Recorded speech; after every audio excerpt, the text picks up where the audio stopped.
Yep. This is an interesting question. I've seen this come up before. And how are institutional investors affecting our SFR opportunities? Which is an interesting question. I get that a lot.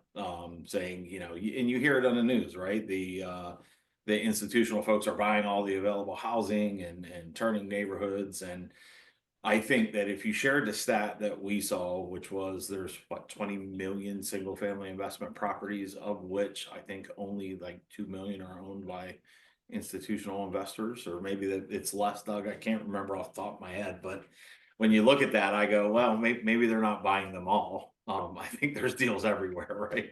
Yeah, yeah. So I hear this periodically, and then I see like the TikToks, and I see like stuff on Twitter, right, talking about BlackRock. First of all, it's not BlackRock, by the way, guys, but that owns all these houses. They literally, if you look at it as a percentage of single family homes, institutions own like less than half of 1%, right, of the total single family housing stock.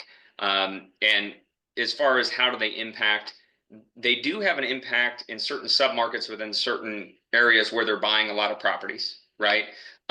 There are studies where people have tried to point out that they have higher eviction rates. If you look at what actually happens there, they don't have higher pull through on their eviction rates. They do file notices on collections and stuff. I'm kind of talking about what people have said historically are negative impacts.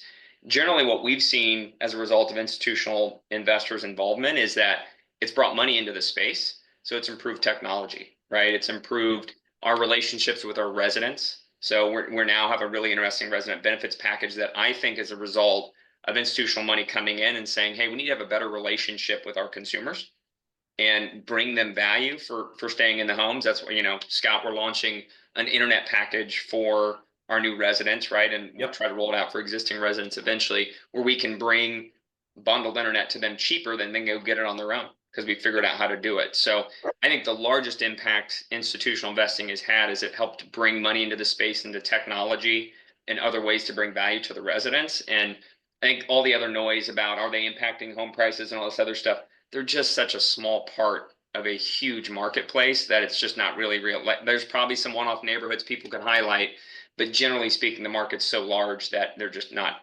moving the needle from a pricing standpoint. Yeah, I would agree with that, and I do completely agree with bringing a better experience to the resident, and I think it's something that's actually been overlooked. And I've been in this market, in this business for 27 years, and I've never seen more of a focus on the tenant experience like I have over the last, call it, 8 years. It's been really, hey, we need to have a great tenant experience. We want the tenants to stay longer. We want them to enjoy, it's our mantra, right? We want people to love where they live and love their home. And I put a lot of that on the institutional players. They want to retain those tenants, and we should all want to retain tenants in the end, right? Yeah.